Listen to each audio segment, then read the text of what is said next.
ചേട്ടാ, കേരളം ആര് ഭരിക്കണമെന്ന് യഥാർത്ഥത്തിൽ തീരുമാനിക്കുന്നത് തിരുവിതാംകൂറാണോ? കാരണം മുന്നേ മുതലുള്ള ഒരു പ്രചരണമാണ് തിരുവനന്തപുരം ആര് ഭരിക്കും എന്ന് തീരുമാനിക്കും. കാരണം കേരളത്തിന്റെ തലസ്ഥാനമാണ്. അതെ അതെ തലസ്ഥാനം ആര് പിടിക്കുന്നു അവർ കേരളം ഭരിക്കും ഉം. എന്നുള്ളത് മുൻപ് മുതലേ ഉള്ള ഒരു ഫാക്റ്റാണ് അല്ലെ?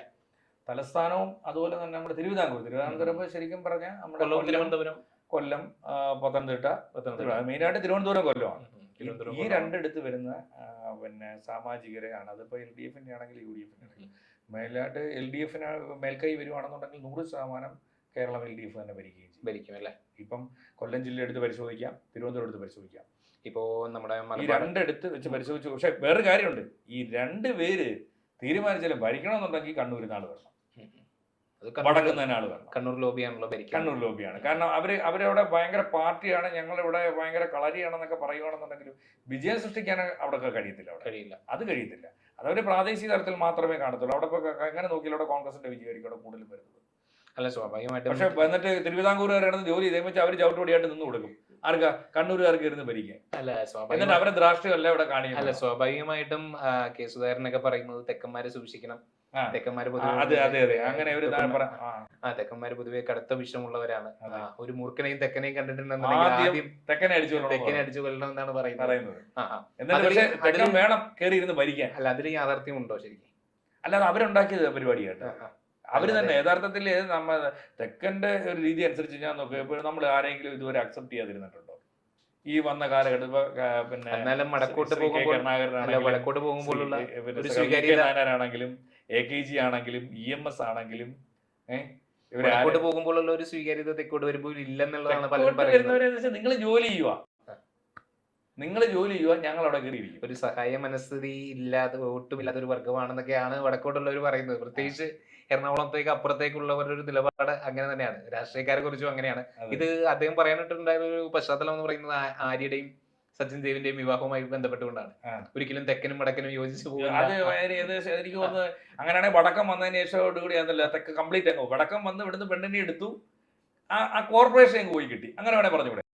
കോർപ്പറേഷൻ അങ്ങ് പോയി കിട്ടി. അത് ഒരു പക്ഷേ അവരുടെ സ്വഭാവം. മേയർക്ക് ഒരു മുൻ മേയർ എന്നുള്ള രീതിയിൽ, അതിൽ തിരുവനന്തപുരത്തെ മേയറായിരുന്നു ശ്രീ V ശിവൻകുട്ടി. അങ്ങനെയാണ് അറിയപ്പെട്ടത്. കേരളം മൊത്തവും ഇന്ത്യ മൊത്തം അറിയപ്പെട്ടത്. ആദ്യം മേയറായിരുന്ന സമയത്ത് തിരുവനന്തപുരം വലിയ മാറ്റങ്ങളൊക്കെ കൊണ്ടുവന്നു അദ്ദേഹത്തിന്റെ ചെറുപ്പ കാലഘട്ടം. 29 സംസ്ഥാനങ്ങളുണ്ടോ എന്ന് ചോദിച്ച ആളാണ്. അതിന് ആദ്യ കാലഘട്ടത്തിലെ കാര്യം ഞാൻ പറഞ്ഞത്. പിന്നീടൊക്കെ മാറിപ്പോയി. പിന്നീടൊക്കെ പാർട്ടിയുടെ ഒക്കെ വേറെ ഒരു ലെവലും. ആ ഒരു ധാർഷ്ട്യം തന്നെയാണോ തെക്കന്റെ ഒരു ധാർഷ്ട്യം തന്നെയാണോ ശരിക്കും രാജേന്ദ്രനിലൊക്കെ പ്രകടമാകുന്നത്? അല്ല, തെക്കൻ എന്ത് രാഷ്ട്രീയമുള്ളത്? അല്ല, ആ ഒരു രാഷ്ട്രീയമില്ല. തെക്കൻ യഥാർത്ഥത്തിൽ എന്താ ചെയ്യുന്നത്? തെക്കൻ എന്ന് ഇവിടെ ഞാൻ ചോദിച്ചു നോക്കട്ടെ. ഇപ്പം തെക്കൻ എന്നുള്ള മന്ത്രിമാരൊക്കെയാണ്. ഒന്നാമത്തത് കേരളത്തിന്റെ ധനകാര്യമന്ത്രിയായ KN ബാലഗോപാൽ. അടുത്തത് KV ഗണേഷ് കുമാർ. പിന്നെ CPI-യുടെ ചിഞ്ചുറാണി. അതിനുശേഷം പിന്നെ വേറെ ആരുണ്ട്? വേറെ കടകംപള്ളി സുരേന്ദ്രൻ അത് മുമ്പായിരുന്നു. നിലവിലെ മന്ത്രിസഭയിൽ പിന്നെ തെക്കുന്നുള്ള മന്ത്രിമാര് കുറവാണല്ലോ. പത്തനംതിട്ട വീണ ജോർജ് മാത്രമുണ്ട്. ആലപ്പുഴ നമുക്ക് നേരത്തെ സുധാകർജി ഉണ്ടായിരുന്നു. സുധാകർജി പോയി. ഇപ്പൊ പ്രസാദ് അദ്ദേഹമുണ്ട്. CPI-യുടെ. അല്ല, പിന്നെ ഡെപ്യൂട്ടി സ്പീക്കറും ഉണ്ട്. അപ്പൊ ഒരു വലിയ സാന്നിധ്യം ഇപ്രാവശ്യം തെക്കുന്നുണ്ട് ഉണ്ടായിരുന്നു. പക്ഷെ ഒന്നാം മന്ത്രിസഭയിൽ കടകംപള്ളി ഉണ്ടായിരുന്നു. കമ്പാരിറ്റീവ്ലി കുറവായിരുന്നു. അപ്പൊ ഇത് നമ്മൾ മനസ്സിലാക്കുന്ന ഒരു കാര്യം എന്ന് പറഞ്ഞു കഴിഞ്ഞാൽ, പൊതുവേ തെക്കൻ ജില്ലകളിൽ ഒരു ഹിന്ദു പോളറൈസേഷൻ CPM അനുകൂലമായിട്ട് ഉണ്ടാകുമെന്ന് കരുതുന്നുണ്ടോ? മലബാറിൽ ഒരു മുസ്ലിം ഒരു പോളറൈസേഷൻ UDF-ന് അനുകൂലമായിട്ട് ഉണ്ടാകുമെന്ന് C4 വോട്ടർ സർവേ ഒക്കെ കറക്റ്റ് വ്യക്തമാക്കുന്നു. മലപ്പുറത്തൊക്കെ അതിന്റെ ഒരു ആധിപത്യമാണ് നമുക്ക് കാണുന്നത്. UDF-ന് ഒരു ആധിപത്യമാണ് സർവേകളിൽ കാണുന്നത്. പക്ഷെ എത്ര അവർ ആധിപത്യം സൃഷ്ടിച്ചാലും അവരവിടെ എങ്ങനെയൊക്കെ ജയിച്ചു വന്നാലും തെക്കാണ് ഫലം നിർണ്ണയിക്കുന്നത് തെക്കാണ്. ഇപ്പൊ നമ്മൾ ഉദാഹരണത്തിന് കൊല്ലത്ത് കഴിഞ്ഞ പ്രാവശ്യം എത്ര സീറ്റായിരുന്നു LDF-ന് ഉണ്ടായിരുന്നത്? തൂത്തുവായിരുന്നു. മലബാറിലെ കണ്ണൂർ അവസ്ഥ എന്തുവായിരുന്നു? കാസർഗോഡ് അവസ്ഥ എന്തുവായിരുന്നു? എടുത്ത് പരിശോധിക്കും.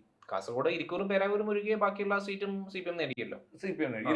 കാസർഗോഡ് മഞ്ചേശ്വരവും അതോടൊപ്പം തന്നെ കാസർഗോഡ് മാത്രമല്ല നഷ്ടപ്പെട്ടുള്ളൂ. അത് ഇതുവരെ ഭരിക്കാത്ത മണ്ഡലങ്ങളല്ല. പക്ഷെ അതും കഴിഞ്ഞ പ്രാവശ്യമാണ് മുൻതൂക്കം. ഇപ്രാവശ്യം അത് ഉണ്ടാവൂ.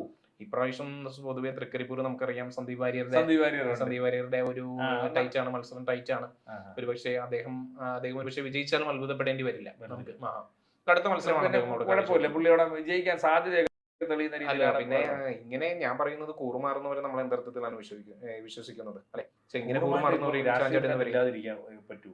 കൂറുമാറിയല്ലേ പറ്റൂ രാഷ്ട്രീയത്തിൽ എനിക്ക് പോകണമെങ്കിൽ. അപ്പൊ ഒരു നിലപാടില്ലാത്ത വ്യക്തിത്വമായി പോകില്ലേ? അപ്പൊ നമ്മൾ അങ്ങനെ നമ്മൾ അതിലേക്ക് കിടക്കുന്നില്ല. എന്നിരുന്നാലും തൃക്കരിപ്പൂര് കൂറുമാറ്റമല്ലേ നടന്നുകൊണ്ടിരിക്കുന്നത്. അതെ, ഞാൻ കോൺഗ്രസ് ചോദിക്കുന്നത് അങ്ങനെയാണെങ്കിൽ കൂറുമാറ്റത്തിന്റെ ഭാഗമാണെന്നുണ്ട് നമ്മളെ കൃത്യം അജണ്ട പിടിക്കുകയാണെന്നുണ്ടെങ്കിൽ ഈ LDF മന്ത്രിസഭയിൽ ഇരിക്കുന്ന എത്ര പേരാണ് കൂറുമാറി വന്നവർ? KV ഗണേഷ് കുമാർ ഉൾപ്പെടെ, KM മാണിയുടെ, ജോസ് കെ മാണി ഉൾപ്പെടെ. അപ്പൊ കൂറുമാറ്റം എന്ന് പറയുന്ന പിന്നെ രാഷ്ട്രീയത്തിന്റെ അതിനെ ആരാണ് അതിനെ കിടന്നുകൊണ്ട് പിന്നെ ചോദ്യം ചെയ്യപ്പെടുന്നത്? BJPക്ക് ചോദ്യം ചെയ്യാൻ വല്ല അവകാശമുണ്ടോ? കോൺഗ്രസ് ചോദ്യം ചെയ്യാൻ അവകാശമുണ്ട്. ആർക്കും അവകാശമില്ല ഇക്കാര്യത്തിൽ.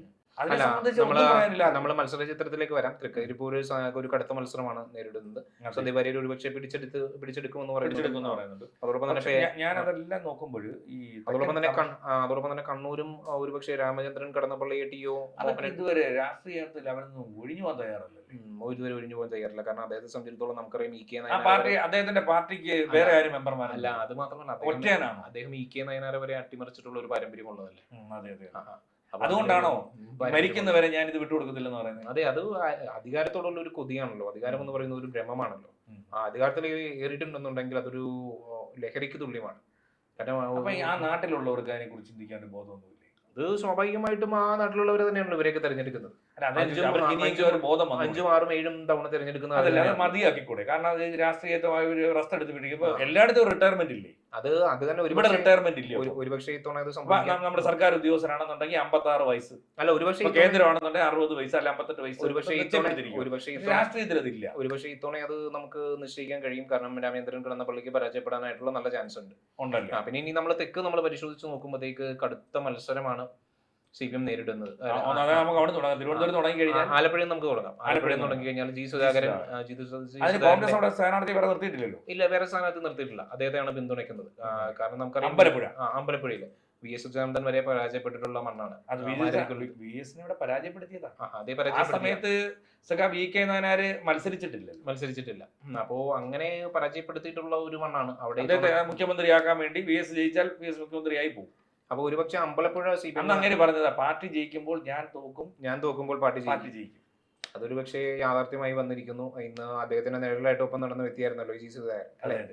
ആ പുള്ളി ഇപ്പൊ മത്സരിക്കുകയാണ്. തോപ്പിക്കാൻ നിൽക്കുന്നത് CPM ആണ്, SLM ആണ്. അത് ഒരു പക്ഷേ പരാജയപ്പെടാനായിട്ട് നല്ല ചാൻസ് ഉണ്ട്. CPM ജില്ലാ സെക്രട്ടറിയാണ് അദ്ദേഹത്തെ ഏറ്റവും കൂടുതൽ ഉപദ്രവിച്ചതെന്നല്ലോ. അതെ, അതിലും ഒരുപാട് യാഥാർത്ഥ്യങ്ങളുണ്ട്. അതോടൊപ്പം തന്നെ നമ്മൾ കായംകുളം മണ്ഡലത്തിലേക്ക് വന്നിട്ടുണ്ടെങ്കിലും അവിടെ ശക്തമായിട്ടുള്ള പ്രതിഭ. അവർക്കെതിരെ ഇപ്പം പിന്നെ ഒരു മുസ്ലിം ലീഗിന്റെ നേതാവ് ഒരു അപക്വമായിട്ടുള്ള ഒരു അതിൽ സെന്റി ഉപയോഗിച്ചുകൊണ്ട് അത് നേട്ടം ഉണ്ടാകത്തേ ഉള്ളൂ. പക്ഷേ ലിജുവും ശക്തനായിട്ടുള്ള സ്ഥാനാർത്ഥിയല്ലേ? തീർച്ചയായിട്ടും സംസാരിക്കാൻ അറിയുന്ന ഒരു സ്ഥാനാർത്ഥിയാണ്. പിന്നെ നമ്മൾ കൊല്ലം, തിരുവനന്തപുരം ഭാഗങ്ങളിലേക്ക് വന്നിട്ടുണ്ടെന്നുണ്ടെങ്കിൽ കൊല്ലത്ത് പ്രധാനമായിട്ട് തന്നെ പഴയ DCC പ്രസിഡന്റ് ആയിട്ടിരുന്ന ബിന്ദു കൃഷ്ണ വിജയിക്കാൻ ചാൻസ് ഉണ്ട്. കേരളം മൊത്തം പറഞ്ഞിരുന്ന ശ്രീ ബേബി ജോൺ ചവറയിൽ ഉണ്ട്. അതെ, അവിടെ തന്നെ NK പ്രേമചന്ദ്രൻ വലിയ സ്വാധീനമുള്ള മണ്ഡലമാണ്. പി സി വിശ്വനാഥ് ഉറപ്പായിട്ടും വിജയിക്കും. വിശ്വനാഥ് ജയിക്കുന്ന രീതിയിൽ അവിടെ SL സജികുമാർ എന്ന് പറഞ്ഞ CPM ജില്ലാ സെക്രട്ടറി പിടിച്ചെടുക്കണ്ടേ? ആ മണ്ഡലം പിടിച്ചു. അല്ല, അതിനുള്ള ശേഷിയുള്ള ഒരു കാൻഡിഡേറ്റ് ആണ് അദ്ദേഹം. അതോടൊപ്പം തന്നെ ഷിബു ബേബി ജോൺ ഉറപ്പായിട്ടും വിജയിക്കും എന്നുള്ള കാര്യത്തിൽ തർക്കമില്ലല്ലോ. അദ്ദേഹം വിജയിക്കും എന്നുള്ള കാര്യത്തിൽ. അതോടൊപ്പം തന്നെ കരുനാഗപ്പള്ളി CR മഹേഷ്. അങ്ങനെ വെച്ച് നോക്കുമ്പോൾ തന്നെ അവിടെ UDF എത്ര വിജയം വരുന്നുണ്ട്? ഒരുപാട് വിജയം വരുന്നുണ്ട്. അതാണ് പറഞ്ഞത്. അപ്പൊ സംസ്ഥാന ഭരണത്തിന്റെ മാറ്റം അവിടെ തുടങ്ങും. അവിടെ തിരുവനന്തപുരത്ത് നമ്മൾ പ്രതിഫലിക്കുകയാണെന്നുണ്ടെങ്കിൽ നമ്മൾ പാലോട് ലവിയൊക്കെ സ്ഥാനാർത്ഥിയാണ്. പാലോട് ലവി പറഞ്ഞിട്ടുള്ള ഒരു വാക്യങ്ങൾ നമ്മൾ ശ്രദ്ധിക്കണം. അദ്ദേഹത്തിന്റെ ഒരു വോയിസ് ക്ലിപ്പ് ശ്രദ്ധിക്കണം. കോൺഗ്രസ് വീണ്ടും പ്രതിപക്ഷത്താവുമെന്നാണ് പാലോട് രവി പറഞ്ഞിട്ടുള്ളത്. അതേ പാലോട് രവിയാണ് ഇന്ന് കോൺഗ്രസിന് വേണ്ടി സ്ഥാനാർത്ഥിയായിട്ട്. ഉറപ്പാണ് തോറ്റുപോകും, പരാജയപ്പെടും. അരുവിക്കരയിൽ ശിവകുമാർ പരാജയപ്പെടുമോ? അത് ചിലപ്പോൾ പ്രയാസമുള്ള കാര്യമായിരിക്കും. പരാജയപ്പെടും. കാരണം അയാളൊക്കെ ആരോഗ്യമന്ത്രിയായിട്ടൊക്കെ ഇരുന്ന സമയത്ത് വലിയ G സ്റ്റീഫൻ എന്ന് പറയുന്ന വ്യക്തി നാടക സമൂഹത്തിൽപ്പെട്ടതാണ്. പക്ഷേ പരാജയപ്പെടാം അല്ലെ? ഇപ്പൊ തിരുവനന്തപുരം സെൻട്രലിനെ സംബന്ധിച്ചിടത്തോളം CP ജോൺ വിജയിക്കാം. വിജയിക്കേണ്ട കാൻഡിഡേറ്റ് ആണ്, അറിവുള്ള മനുഷ്യൻ. വട്ടിയൂർക്കാവിൽ കടുത്ത ത്രികോണ മത്സരമാണ്. BJP ഉണ്ട്. കടുത്ത ത്രികോണ മത്സരമാണ് നടക്കുന്നത്. 4-5 മണ്ഡലങ്ങളിൽ. പക്ഷെ തിരുവനന്തപുരത്ത് അങ്ങനെ വരുവാണ്. 4-5 മണ്ഡലങ്ങളിൽ കടുത്ത ത്രികോണ മത്സരമാണ് നടക്കുന്നത്. കഴക്കൂട്ടം, തിരുവനന്തപുരത്ത് നിൽക്കുന്ന രണ്ടുപേർക്ക് 50-50 ചാൻസ് ആണ്. അപ്പൊ അതാണ് നിർണായകമാകും. കൊല്ലം അപ്പോൾ നിർണായകമാകുന്നു. കൊല്ലത്ത് ഇപ്പൊ നമ്മൾ പറഞ്ഞു വേറെ കാര്യമുണ്ട്. ഒരു ജില്ലയില് അത് മാത്രമല്ല, നമ്മൾ കാരണം കഴിഞ്ഞ തദ്ദേശ സീറ്റ് വെച്ച് അവർ വർദ്ധിപ്പിച്ചാൽ മതി. അല്ലെ, കഴിഞ്ഞ തദ്ദേശ സ്വയംഭരണ തെരഞ്ഞെടുപ്പിൽ കൊല്ലം കോർപ്പറേഷൻ വരെ UDF പിടിച്ചെടുത്തു. കൊല്ലം കോർപ്പറേഷൻ വരെ UDF പിടിച്ചെടുത്തു. കൊല്ലത്ത് അങ്ങനെ നോക്കുവാണെന്നുണ്ടെങ്കിൽ കൊല്ലം മൊത്തത്തിൽ അവരുടെ പിന്നെ കൈവശം മുകേഷ് കൊല്ലത്ത് വരുത്തി വെച്ചിട്ടുള്ള ഒരു പേര് ദോഷമൊക്കെ സി പി എമ്മിൽ ജില്ലാ നിന്ന് പഞ്ചായത്ത് അവിടെ ഇല്ല കേട്ടോ. ജില്ലാ പഞ്ചായത്ത് അത് LDF-ന്റെ LDF-യിലാണ്. പക്ഷേ കോർപ്പറേഷൻ മൊത്തത്തിൽ കോൺഗ്രസിന് പിടിച്ചെടുക്കാനായിട്ടുണ്ട്. പിന്നെ തിരുവനന്തപുരത്ത് മിക്ക മണ്ഡലങ്ങളിലും 4ഓളം മണ്ഡലങ്ങളിൽ ത്രികോണ പോരാണ്. ആ ത്രികോണ പോര് നടക്കുന്ന മണ്ഡലങ്ങൾ നിശ്ചയിക്കും കേരളം ആര് ഭരിക്കണം എന്നുള്ളതിൽ യാതൊരു തർക്കവും ഇല്ല. അങ്ങനെ തന്നെയാവും.